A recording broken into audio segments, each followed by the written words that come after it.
Assalamualaikum warahmatullahi wabarakatuh. Al-Fatihah.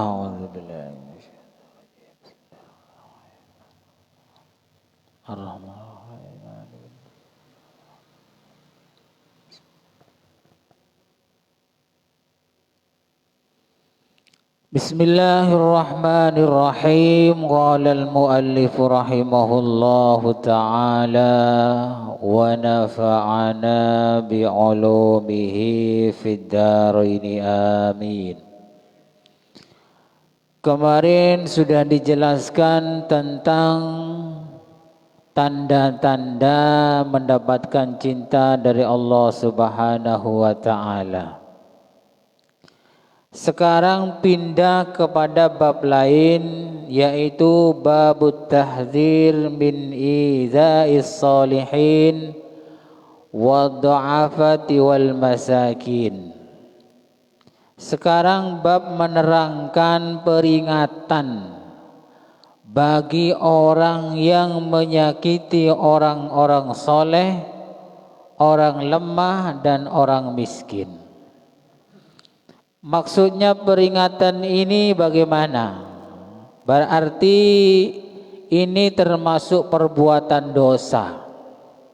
Menyakiti orang soleh, orang miskin dan orang lemah. Kalau di syarahnya itu dijelaskan, bukan hanya orang soleh yang berdosa ketika disakiti. Jadi kita menyakiti kepada orang yang soleh saja tidak. Orang Islam yang lain itu juga kalau disakiti kita dosa. Apalagi orang miskin, orang lemah. Dan perlu diingat, di hadis sebelumnya sudah dijelaskan, orang sukses, orang kaya, orang sukses di dunia ya, itu barokahnya orang miskin. Hadis sebelumnya kan sudah dijelaskan. Jadi orang kaya, orang sukses itu barokahnya orang miskin. Wah, masa iya? Kalau udah ada orang miskin ini secara logika, secara akal ya, mana ada orang mau bekerja? Nah, itu satu ya. Orang yang mau bekerja kepada orang kaya itu kan orang miskin. Coba ketika gak ada orang miskin, tidak bisa kaya kan? Nah itu secara akal hadisnya Rasul itu benar. Nomor dua, orang kaya itu dikasih kekayaan harta itu karena Allah Ta'ala menitipkan zakat untuk diberikan kepada orang miskin. Kalau tidak kaya kan tidak mungkin mengeluarkan zakat, tidak wajib. Nah, wajibnya mengeluarkan zakat itu karena Allah Ta'ala titip harta kepada orang kaya tersebut untuk diberikan kepada orang miskin. Jadi hadis Nabi itu betul. Orang kaya, orang sukses, semuanya itu bisa begitu gara-gara barokahnya orang miskin. Nah, di sini di bab ini memberikan penjelasan tentang bahayanya menyakiti orang soleh, orang miskin dan orang lemah. Qala Allah Ta'ala, Allah Ta'ala berfirman, walladzina yu'dzunal mu'minina wal mu'minat bighairi maktasabu faqad ihtamalu buhtanan wa itsman mubina. Firman-Nya Allah, dan orang-orang yang menyakiti orang mukmin dan orang mukmin perempuan, laki-laki dan perempuan, bighairi maktasabu, tanpa alasan, tanpa sebab, moro-moro disakiti. Contoh umpamanya diam-diam moro-moro kampleng umpamanya ditempeleng. Nah, begini ini dosa. Faqad ihtamalu buhtana wa itsman mubina. Begini ini akan menanggung dosa bohong dan dosa yang jelas. Jadi berdosa. Lanyala itu kepada siapapun, terutama orang soleh, orang lemah, orang miskin itu dosa. Jadi kalau umpamanya mukul bagaimana? Yang miskin mukul dulu, dipukul. ya tidak dosa, imbang berarti, imbang ya. Umpamanya orang miskin moro-moro nempeleng ke kita, kita nempeleng juga, imbang berarti, imbang ya tidak dosa. Salah siapa nokol kade kan gitu ya. Nah, itu kalau secara fikih imbang. Asalkan pukulannya itu sama loh ya, cetar ya, kemudian cetar juga sama loh ya, gak lebih keras enggak, berarti imbang ya, ada dosa ya, ada dapat pahala, imbang. Atau mengatakan oh umpamanya ini moseng ya, bilang dibalas moseng ya, imbang itu ya, ada dosa ya, ya ada dapat pahala, itu secara fikih. Jadi imbang 0-0 ya. Tapi yang lebih baik, nah ini lebih baik tidak membalas biar ada pahala. Tompel yang cetar, kenapa ngepukul? Tidak ada, tidak membalas, berarti dapat pahalanya sabar. Tapi ya jarang begini. Ini biasanya kalau nempeleng ya nempeleng ya, ngocain ya.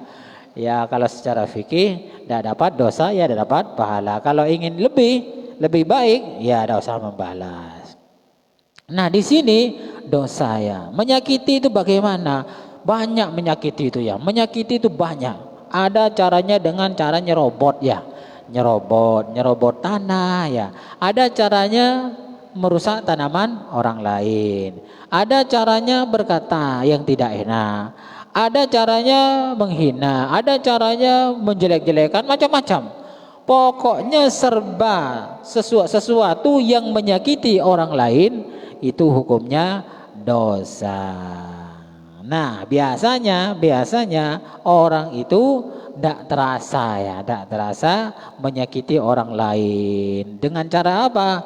Mungkin sepeda motor kita keras, orang lain itu sebenarnya cerjepen dan betulan ya, cerjepen itu juga dosa ya. Pas terusan pakai knalpot pot brong ya, itu dosa terus. Orang itu mesti tidak senang dengan suara keras, apalagi lagi sakit gigi ya, aduh dron, ya gimana ya, dosa ya, jangan dikira ada dosa. Atau suara milik kita, salon umpamanya terlalu keras ya, terlalu keras, kalau mengganggu ya dosa juga ya, jangan dikira ada dosa juga. Bagaimana kalau hajatan itu kan keras sekali? Kalau keras sekali ya satu saat minta maaf lah, maaf ya Pak Bu, tetangga saya salonnya agak keras, nah, gitu. Jadi kalau orang betul-betul takut kepada Allah, mengganggu itu apapun mengganggu itu tidak mau. Karena apa di sini? Faqad ihtamalu buhtana wa itsman mubina. Dosa, jelas dosa. Siapa saja termasuk saya. Ngaji saja, kalau mengganggu dosa juga. Darusan terlalu malam sampai jam 12 malam. Sekarang di Ramadan, ya waktunya beribadah, darusan. Tapi kalau sampai terlalu malam, jam 11, jam 12 orang waktunya tidur, dosa juga. Jadi yang enak itu ya jam 10, setengah 11 berhenti. Ini namanya menjaga orang lain agar supaya tidak terganggu. Wa qala ta'ala, Allah Ta'ala berfirman, fa ammal yatima fala taqhar. Kepada anak yatim jangan sekali-kali membentak ya, nyereng atau benci. Bedakan anak yatim, biasanya anak yatim itu meler ya, nakal ya. Ya ini ujian. Jangan sampai kemudian kita marah-marahin, kemudian ecak-kocakin, meler anak-anak. Jangan, tidak boleh, dosa ya, dosa. Wa amma sa'ila fala tanhar, kalau ada orang minta jangan ditolak, dicegah. Ya maksudnya dicegah atau dikatakan ini dengan kasar. Kalau halus ya enggak, umpamanya enggak punya, ada pengemis datang, Pak mohon Pak saya minta sodakohnya. Nah nolaknya itu, kalau nolak jangan keras-keras, jangan kasar. Mah Bu lagi enggak punya Bu, nah enggak apa-apa. Tapi kalau membentak, sana, oh ngemis ya, jangan. kalau menolak yang halus. Bagaimana dengan pengemis-pengemis zaman sekarang? Nah, ini lagi apalagi zaman sekarang ya. Pengemis-pengemis itu kadang lebih kaya daripada yang dipintai. Kadang pengemis lebih kaya, punya mobil, punya rumah mewah, itu banyak begitu karena pengemis sekarang sebagian dibuat bisnis. Jadi bukan untuk buat makan, tapi untuk memperkaya diri. Kalau di bulan Ramadan di Jakarta itu bisa mendapatkan 1 juta, 2 juta, 3 juta, bahkan 5 juta sehari. Tak ring pas makalah pegawai negeri ya gaji sehari itu. Nah, setelah ditelusuri oleh polisi ternyata di tasnya ada 50 juta. Ditelusuri lagi ke rumahnya ternyata punya mobil Avanza. Ditelusuri lagi punya rumah mewah. Bagaimana dengan begini? Nah, kalau dengan begini sebaiknya kalau sodakoh kepada tetangganya saja wis. Tetangganya yang miskin atau saudara kita yang miskin, jelas itu kita kan tahu betul-betul miskin atau betul-betul butuh. Kalau yang seliuran itu bisa jadi itu ya miskin betulan, bisa jadi itu lebih kaya daripada kita. Biar tidak kecewa, lebih baik sedekahkan kepada saudara kita yang miskin atau tetangga kita yang miskin. Ini solusi. Apalagi di tempat ziarah-ziarah itu Wali Songo, nah, kan banyak pengemisnya itu. Ada sebagian memang miskin betulan, ada sebagian yang kaya itu kaya, cuman pakaiannya aja compang-camping, pakai capeng, pakai topi, pakai baju sobek-sobek. Padahal di rumahnya kaya. Nah, bagaimana? Yaitu kalau kita keberatan, ya lebih baik sedekah orang miskin kepada saudara kita atau tetangga kita. Lebih baik begitu. Oh, saya kasihan, ya tidak apa-apa kalau kasihan, terserah jenengan ya. Mau sedekah di situ ya terserah. Cuman di zaman sekarang itu orang pengemis itu banyak macamnya. Ada kalau ada acara di alun-alun, ada acara alun Lumajang, kadang nekelin itu rombongan itu satu gerombolan berapa orang gitu. Taruh di mana, di mana. Saya juga tahu sendiri pengemis tuh, compang-camping perempuan mengemis di pasar, bawa anak. Ketika saya masuk di GM itu ya, tempat itu belanja itu, dia belanjanya mewah-mewah, lebih mewah daripada belanjaan saya. Aduh, ini bahaya ini ya.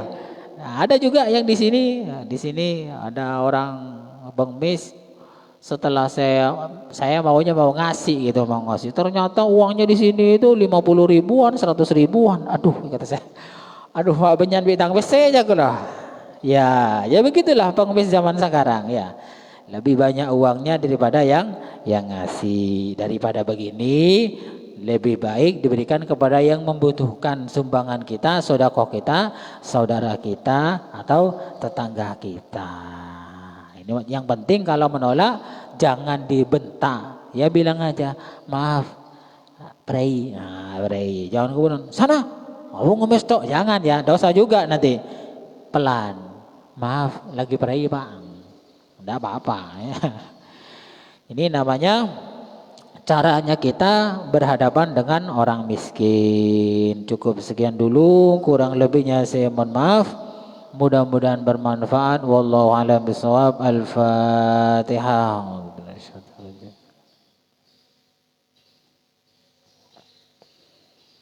Assalamualaikum warahmatullahi wabarakatuh.